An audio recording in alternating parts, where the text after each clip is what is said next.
Welcome to episode 66 of the Becoming Mind Strong podcast. I am personally super excited about this episode because I am a human who loves learning. I love taking up new skills. I love learning new things. I am a big learning nerd at heart. So what we're going to dive into today is 5 steps to make learning any new skill easier. Check it out.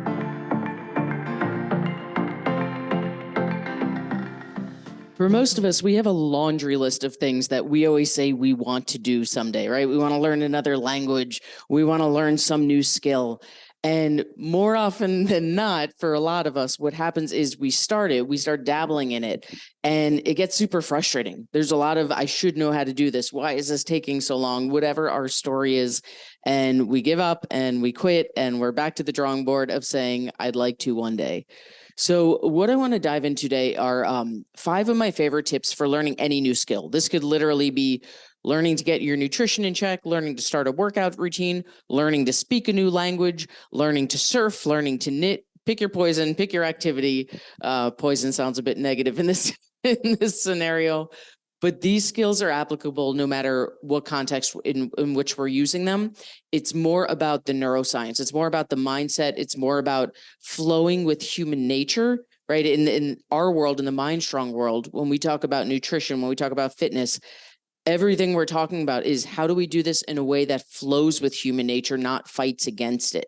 And what we're going to talk about with these skills today is exactly that.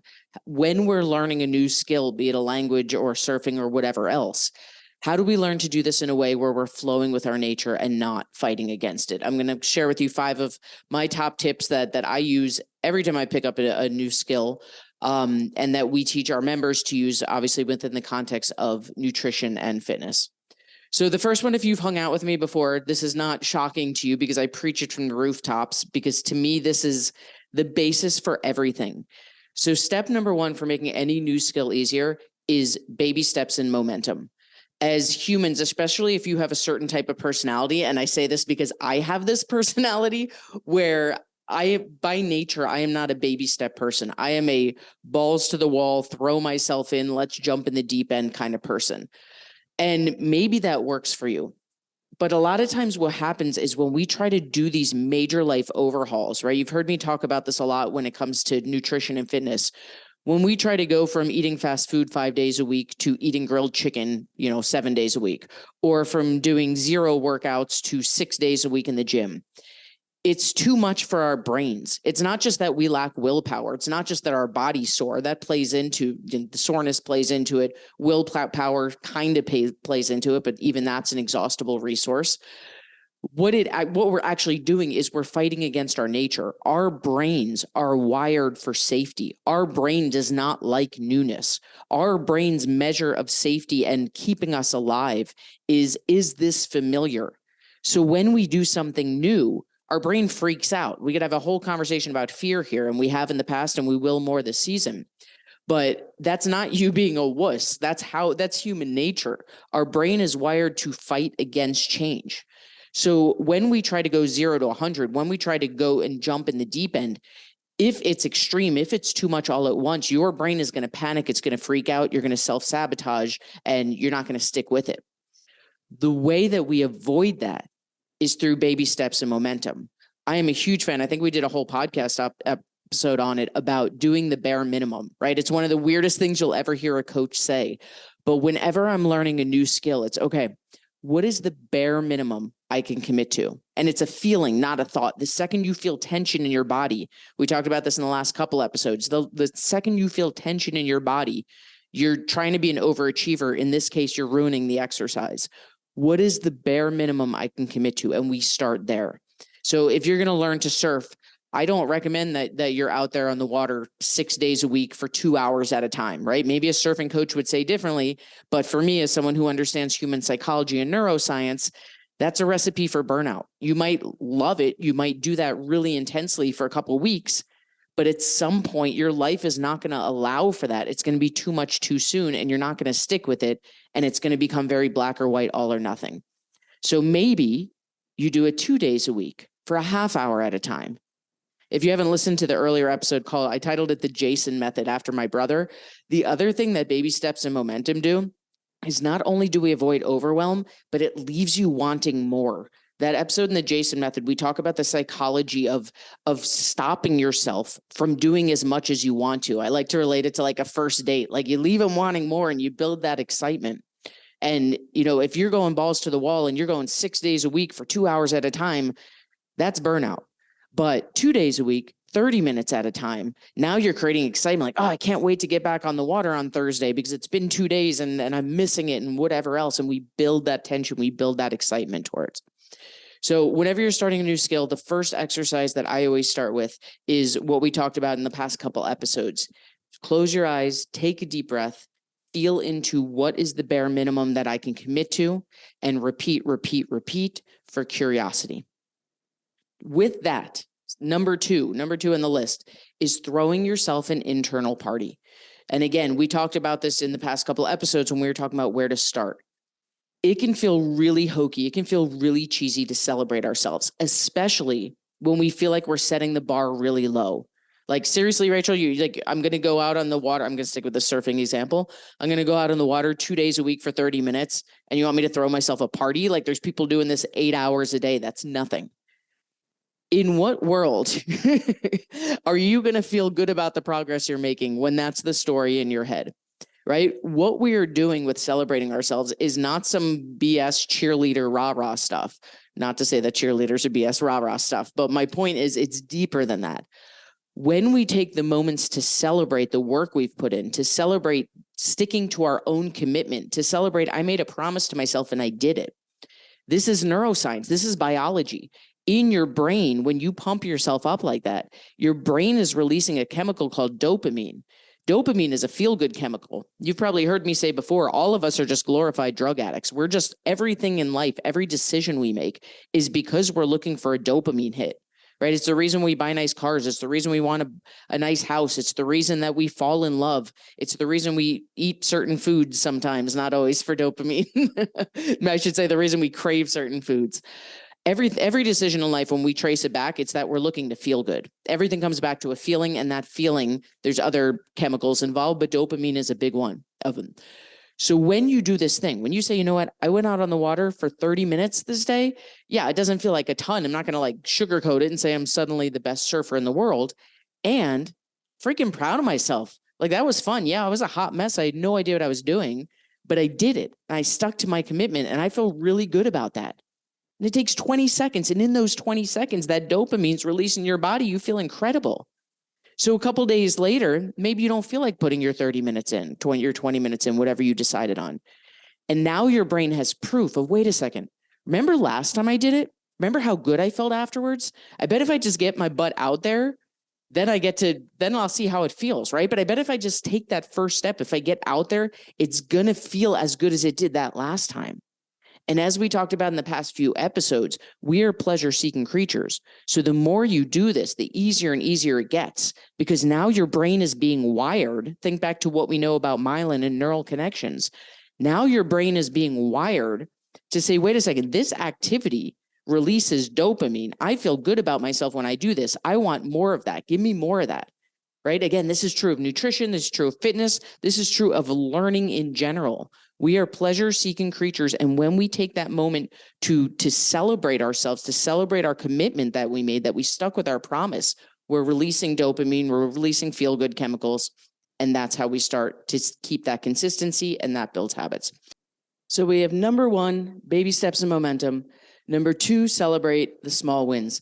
Number three and number four, I'm gonna kind of group them together. Number three, I'm talking about the power of curiosity. And number four, I'm talking about checking your ego. And to me, these kind of go hand in hand.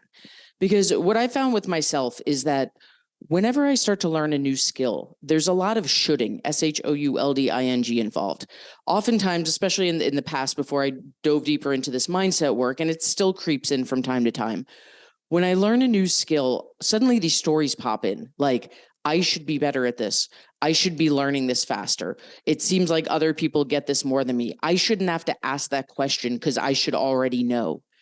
And that is the number one, in my opinion, that is the number one thing that holds us back. The second that your ego gets involved, that you start telling yourself what you should or shouldn't do, what you should or shouldn't know, whatever the story is, you're going to stop your progress, because that's when we stop asking questions. That's when we get into this tightness and all the shoulds, the have tos, the musts, the mustn'ts, all the things that fight against our human nature.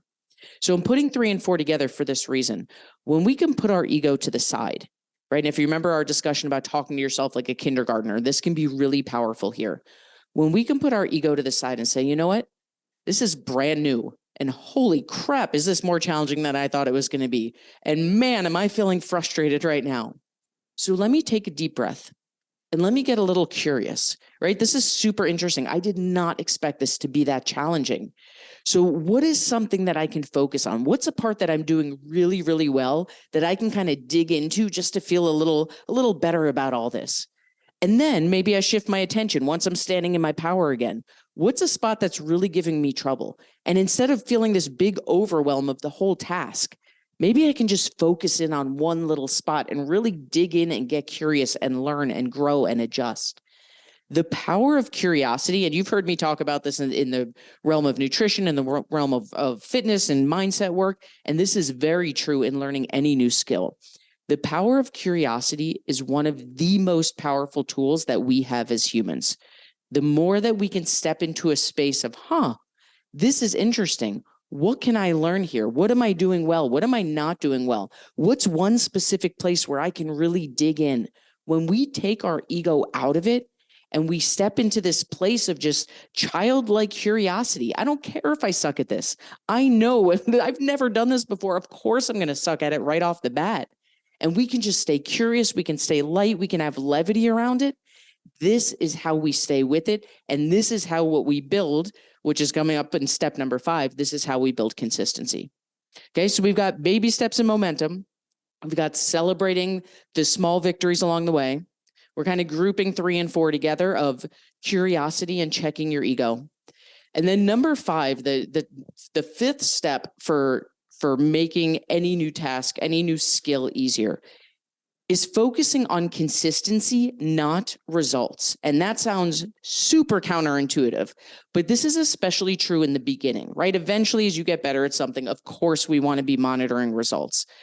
And when you think about the distance from point A to point Z, pick any skill, right? If it's your first day in the gym, the distance between the day that you learn what a bicep curl is and the day that you flex in the mirror and see this massive bicep bump, there is a lot that goes on in between those things. And if that's your measure of success, I tell you this with all the love in the world, you're never going to stay with it. There are too many ups, downs, and sideways along the way for you to stick with it with that long-term of a goal. You know, same thing with weight loss. If your goal is to lose 100 pounds and your measure of success is only the scale, number 1, go back and listen to the podcast episode about the scale because you're setting yourself up for disaster. And there are so many ups, downs, and sideways on that journey that if that's your only measure of success, you're never going to stick with it. We need these smaller steps along the way, right? Same thing is true. We'll stick with our surfing analogy. If day 1 on a board, when the waves are knocking you on your ass every single time, which is totally normal, but your measure of success is watching a pro surfer and saying, that's where I want to be, you're never going to stick with it. That is such a long journey. So what can we focus on in the beginning? And I'm not necessarily talking about goals, right? We want little milestone goals. Maybe being able to fit into a new pair of jeans is a milestone goal. Maybe being able to stand up on your board for 30 seconds at a time is a milestone goal. Those are important as well. But what I'm talking about here is where your focus lies on a daily basis. Because when the focus from point A is only on point Z, you're setting yourself up for disaster. So we've talked a lot in this context about how habits work, right? You've heard me say a million times a neural connection is formed. This stuff called myelin coats it like cement. When enough myelin is coated, we have a full-blown habit. And with that, we've taken a step back and said, okay, if habits are the holy grail and the way we build habits is through coating myelin, what is the key to this? And the key to this meaning anything, is consistency. So in the beginning, when you're learning a new skill, be it surfing or knitting or macros or fitness or whatever else, to me, literally the only thing that matters, except maybe technique, is consistency, right? We want to make sure that we're being consistent with correct form or, pronunciation, whatever the skill is. But if we know that the holy grail is forming a habit. And the way we form habits is by coding myelin. And the way we code myelin is by being consistent. I don't care at all how many workouts you're doing when you go into a gym. I care that you got your ass to the gym for however many days you said you were going to that week, because now we're coding the myelin that we are someone who goes to the gym X number of days, right? In the beginning, I don't care if you never hit your macros perfectly. I care that you're getting in the habit of tracking your food and playing the game, because we're forming a neural connection that we are a person who tracks our food, who learns the skill of macros, and we know it's going to take time. I don't care if you can't stand on your board for 2 seconds when you take it out there to learn to surf. What I care is that you're getting out there in the water however many days a week you said you're going to, because we're building that neural connection that we're someone who practices surfing however many days a week we work, that we plan to. This, to me, consistency is the only measure of success in the beginning. I don't care if you suck at it. I don't care if you're great at it. You know, we have people who are like, man, I feel like I'm flailing because everyone else locked their macros in 3 weeks and it's taken me 6.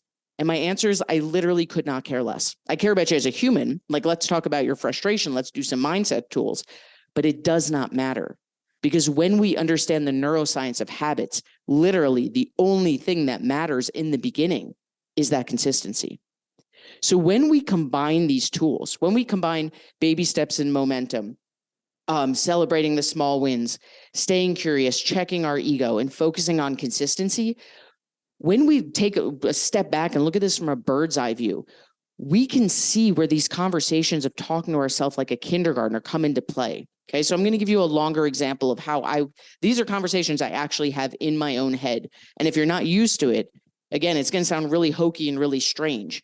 And that's good, right? That shows you that there's work to do in terms of how to rewire your brain to be nicer to you, to be a coach instead of a jerk, just like we talked about in past episodes. So let's say, kind of sick of this surfing analogy. Let's go with knitting. Okay, I do not know how to knit. I've never really had an interest in knitting, but I also feel like it'd be very therapeutic. I feel like if I ever took it up, I'd be like, oh, I get why people like this. Not on my radar for right now. So I'm going to use it as an example. Let's say that I decide I want to learn to knit. The first thing I'm going to do is I'm going to realistically look at my life. Like in my life right now, there's a lot going on, right? I have started running recently. Maybe I'll look back on this podcast and say, remember when Rachel used to run? What was that about? I've started running. I weight train 5 to 6 days a week. I do yoga 2 to 3 days a week. I'm boxing 3 to 5 days a week. Like, I run a business. My life has a lot in it right now, and I love it. And I'm grateful for every piece of it. And I know that adding in knitting 6 nights a week for an hour is never going to be sustainable for me. Like, I could feel my whole body tense up at that thought. Like, oh, please don't add that to my plate. But what I could commit to is like, no, even 30 didn't feel good. I'm going to say 15 minutes. I was about to say 20, but I'm going to go bare minimum. 15 minutes, 2 days a week. I'm going to practice knitting 15 minutes, 2 days a week. And literally the second I said that out loud, even though this is hypothetical, a voice in my head said, are you really going to learn to knit in 15 minutes, 2 days a week? And the answer is, shut the hell up, little voice. I love you. Thanks for protecting me. Or something nicer than shut the hell up. And yes, the answer is, I don't care if I'm going to learn to knit in 15 minutes, 2 days a week. That's not the point of this exercise. The point is, what can I commit to build consistency, knowing that I'm a pleasure-seeking creature? And if I love it, what's going to happen is I'm going to naturally build on that. I don't care about learning the skill right now. I care about dipping my toe in the water and being consistent. So now I've figured out what my baby step is so I can build momentum. Now, today, as I'm recording this podcast, it's Tuesday. Let's say tomorrow's my first day. I need some time to go buy my knitting materials, watch some YouTube videos, figure out what the hell I'm doing. Tomorrow's Wednesday. I get home from the gym and I'm like, oh, I can't believe I added this knitting thing to my plate. I should have chosen a different example on the podcast, but I committed to it. 15 minutes. Here we go. I do my 15 minutes. It is frustrating as hell. I'm like, I don't understand how grandmas do this in their rocking chair watching TV, because I just gave it my undivided attention and I sucked at it. And I'm going to get a little curious, First of all, and notice I'm combining the steps, right? I haven't celebrated anything. I'm checking my ego. I'm getting curious. This isn't necessarily an order we go through, and sometimes it is, sometimes it isn't. I'm going to get curious. Wow, this looked way easier on the YouTube video. Like, that grandma just built a scarf in like 30 minutes and I haven't gotten 2 little notches or stitches or whatever they're called. Clearly, I know nothing about knitting and I've been here for 20 minutes. I'm curious what skill I need to practice. Clearly, jumping into the scarf video was not the right call. So I think what I need to do tomorrow is look up a video on this specific stitch so I can really dive in. What I noticed I did well was I seem to have this part of the technique down. But what I'm not doing well is I'm trying to do too much at once. Let me start with the stitches and then I'll get into the projects. Then I get done with my 20 minutes. I sit back. I'm like, you know what? I was tired after the gym. I still had work I had to do. I did not want to do this. And that was actually a lot of fun. It was frustrating, but it was a lot of fun. I'm really proud of you, Past Rachel, for making that decision. And I will literally say that to myself. As cheesy as it sounds, if you watch my Instagram stories, I talk to Past Rachel all the time. I will tell her, I am proud of you, Past Rachel, because now I've released that dopamine. From there, it's all about consistency, right? That was Wednesday. On Friday, I'm like, are you kidding me? You want me to knit on a Friday? Like, I just got done with my work week. I have plans with my friends tonight. I'm going to get the gym in between, and you want me to knit? And the answer is you don't have to, right? There's no shoulds here. The world is not going to end if I don't do my 20 minutes of knitting. And I get to choose. I have the power of choice.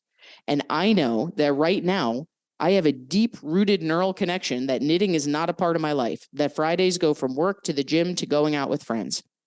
So today I'm making the choice that I'm going to squeeze in 20 minutes of my knitting practice because I know when I did it on Wednesday, I felt really good. Like I was pumped up about learning a new skill afterwards. So there's no doubt in my mind that future Rachel is going to be thanking past Rachel for squeezing in, what's 20 minutes, right? I could do that in time I'd normally be scrolling on Instagram. So before I go to the gym, I'm going to sit down, I'm going to do my 20 minutes, I'm going to throw myself a party, and then I'm going to go about my Friday. And same thing, I'm going to stay curious, I'm going to check my ego, I'm going to celebrate what I did better. At the end, I'm going to throw myself a huge freaking party because it's Friday, and it would have been so much easier to just skip that. But I made a promise to myself and I kept it, and I want the dopamine reward for that. And then I'm going to go about my day. When we can step into this, like, do you feel the levity around this? Compare this to like the opposite of this. I remember I tried learning snowboarding once and I sucked at it. I have not sucked at a new skill the way I sucked at snowboarding. And my mindset just went to hell. There was so much shooting. I was watching like literally 4-year-olds just blow past me on the mountain. And I was like, why do I suck at this? I'm so athletic. I should be better at this, blah, blah. And by the end of the weekend, like I hated it. I didn't, it's not that I never want to do it again, but I recognized if I'm ever going to snowboard again, I need to take a breath and I need to reset because the amount of shooting and beating myself up I just did is going to make me never want to do this again. The tension around that, the tension of that shooting and why is that person so much better than me and they're a fraction of my age and, you know, why am I so bad at this and the expectation I put on myself, you can feel that, right? You can feel that tension. But when I'm talking about this knitting thing, it's like, it's fun, it's light, it's curious. Who freaking cares? The world doesn't end if I don't know how to snowboard. The world doesn't end if I know how to knit or don't know how to knit. I'm learning this stuff because it's fun. And it's interesting, even just saying that out loud, I can hear the voice in my head being like, oh, I think I'm ready to try snowboarding again. It's just, this is how we stick with things. This is true of nutrition. This is true of workouts. This is true of relationships. This is true of learning any new skill. The second we say, I have to, I should, I must, why aren't I better at this? When we create tension, we are fighting against our human nature. We are pleasure-seeking creatures and we are designed to feel good. So any kind of tension is setting yourself up to quit, to give up, to self-sabotage, to throw in the towel. The more we can step into a place of levity, of curiosity, of celebrating ourselves, of putting our ego aside, of focusing on consistency, this is how we stick with it. And this is how we build skills. This is how we wire in new habits that last for literally a lifetime. When you approach things this way, this is how we coat myelin. This is how we form neural connections, coat that myelin, and form habits. And we know, if you've hung out with me before, you know this. You could scream it from the rooftops with me that we are a result of our habits. So if we want to put enough consistency in to form habits that last a lifetime, we have to step into this place of levity, of curiosity. We have to learn to flow with our human nature.